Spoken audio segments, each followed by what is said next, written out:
Hi everyone, this is our Fantrax Poor Sports League, and I just wanted to show you a couple things that you either may not be familiar with or might be new from last year. Of course, this is 2013 Poor Sports, and this is a private league, so if anyone wants to participate, they need to get in touch with me before our draft, which is Saturday, the 30th of March. Okay, let's see, it's a head-to-head points league. Each game lasts 1 week long, and we play against one other team, or sometimes two other teams. We might have a doubleheader 1 week or another. And I just want to go through some of the features of our league. This is the commissioner's page, by the way. Team and schedules. At the time of this video, we have 9 teams, and we can work with an odd number. Fantrax has a way to do that. As it is currently, let me click on divisions. We have 2 divisions, Abbott and Costello. We might change this if we end up with 9 to 3 divisions, 3 in each division. That will be decided soon, depending upon how many teams we have. But right now, people are assigned to either Abbott or Costello, and that's random. It will be actually changed a little bit later on when we know what the draft order is. Let me show you what the schedule looks like. We are a weekly league, as I mentioned earlier, and every week we start on Sunday and we end on Saturday. And the first game of the year is actually Sunday the 31st of March, and that we'll play that week, and we'll play all the way through the 28th of September. Now actually the 28th of September is the last week of playoffs. There's 2 weeks of playoffs, as you'll see in a moment. Let's take a look at playoffs. There will only be 4 teams in the playoffs. If we end up having 3 divisions, it'll be the 3 division leaders plus 1 wild card, and we have it for the last 2 weeks of the season. So everyone else their season will end on September 13th. And let's take a look at matchups. Now the matchups that we have here were generated by Fantrax, but fortunately I, as commissioner, have the opportunity to create any kind of schedule that we want. So notice that the way it currently shows, we've got 5 games going on the first week, and I think Dog Pound has a doubleheader, one with Brandon and the other one with Rob, and that will likely change. We'll probably do a reshuffle of this, but it's easy for us to create new matchups just by choosing one team against another team. It's not a big deal at all. Easy to fix. All right, let's go to the player pool. As you can see, we're using all teams from National and American leagues. So every player that's on a team is eligible. We don't pick up any minor league players, but if they're on the major league roster, they're eligible to be picked up. For our rosters, we are going to have 18 players on each roster. 10 will be considered active players, and there will be 8 reserve players. We do not have any room at this moment, well, this season, for injured reserves. So if someone gets injured and gets placed on IR, it's up to the owner then to decide whether to keep the player on the roster and have it take up a roster spot, or to drop him and pick up another player, pick up a free agent or someone on waivers. The active team that we'll set up each week will consist of 1 catcher, 1 first, 1 second, 1 third, 1 short, 3 outfielders, and we do get 1 utility, kind of like a DH spot. And this utility, it can be any batter. We also do team pitching. We do not do individual starting pitching and relief pitching. We do team pitching only, and that means that you choose 1 team to pitch that day, and whatever stats they accumulate from the starters, from the relief pitchers, win or lose, whatever the situation is, that's the points that you score on. And Fantrax is set up right now that it will always prevent an illegal roster. So if you try to make a change somehow that somehow creates an illegal roster, Fantrax will not let you go through with that. You can't say submit an illegal roster. So it'll prevent you from doing so, and then you need to make some changes to make it work somehow. Scoring. The hitting categories include singles, doubles, triples, home runs, and each of those score 1 point based on the number of bases in the hit. We have three negative categories. One is caught stealing, that's -1. Down here we have a strikeout, that's also -1. Oh, and a pickoff. Pickoff is kind of like caught stealing, but it was there separate, so I included it. And everything else is positive. We also have some pitching categories. Let me scroll down so we can see those. For pitching, there's a lot more negatives involved. We've got if a pitcher walks a batter, that's a -1. If there's a blown save, that's also -1. A complete game is 5 points, but complete games count only for the starter. If the starter goes the full 9 innings, win or lose, actually, you get 5 points bonus.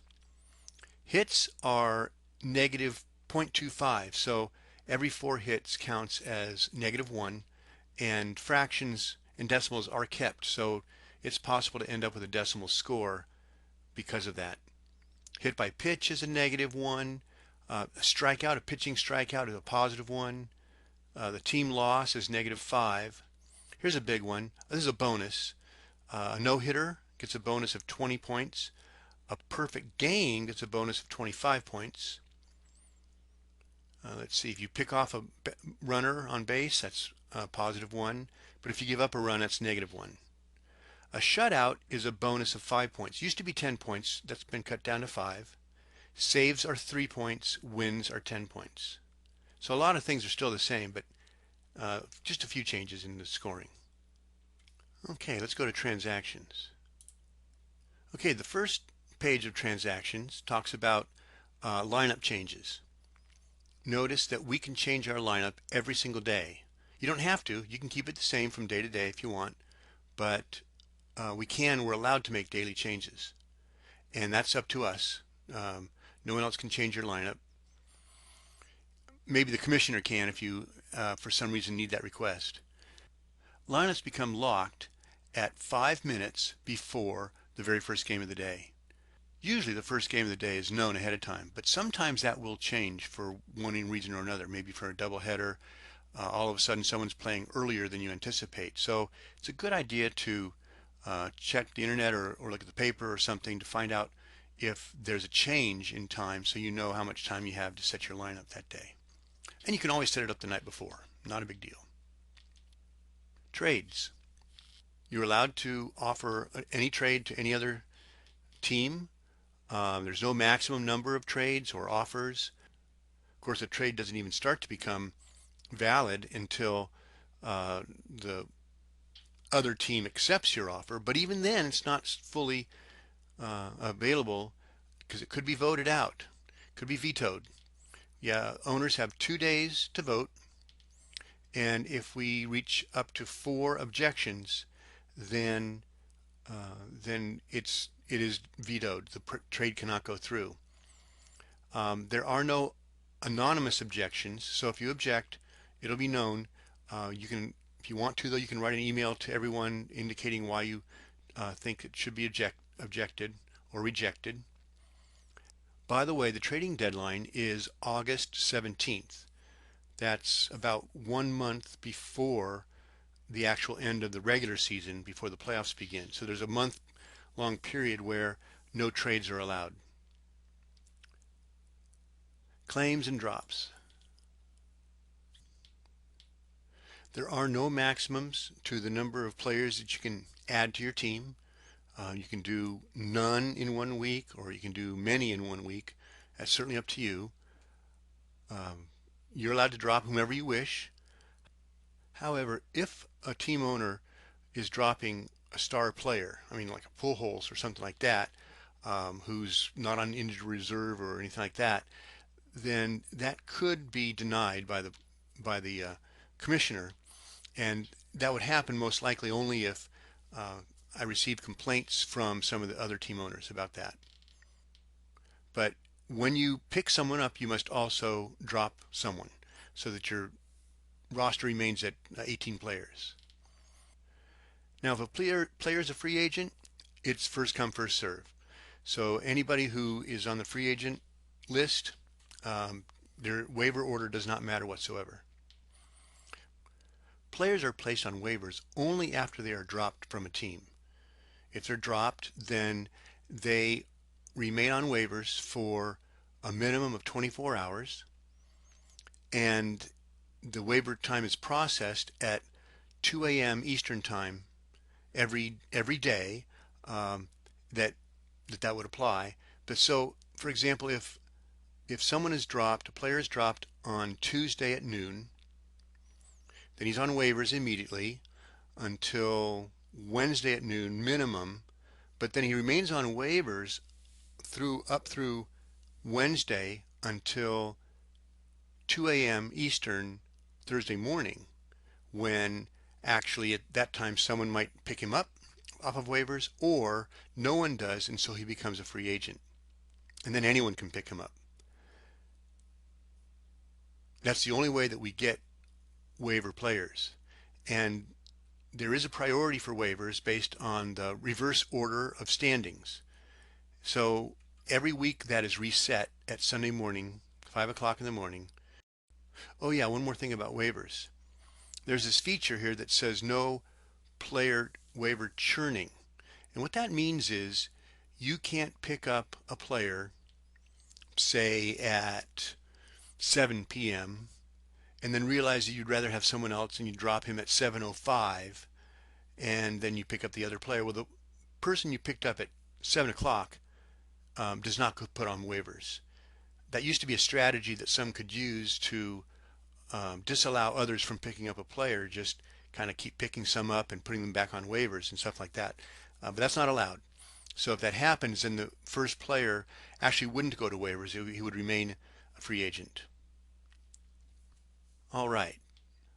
Our draft is a live online draft at March 30th, 2013, 10 p.m. Eastern, which of course is 7 p.m. Pacific. I recommend that you get to the draft at least 30 minutes ahead of time. Start getting your players in order. There are 18 rounds, one for each player that we pick. And you have 90 seconds, 1 minute 30 seconds to make a selection. I'll talk about the draft in another video. We do use a tiebreaker for standings. So if two teams are tied, maybe in the middle of the season, and we need to determine some waiver orders, then head-to-head record is taken into consideration first.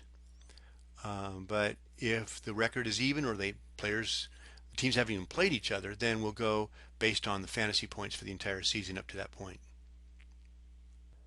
And that's all I have for now. So I hope that you understand everything, and if not, you have questions, please let me know. Send me an email. I will be doing at least one other video and to help you understand how the whole site works and how the draft works. Thanks for watching this all the way to the end, and I hope you have a lot of fun this season.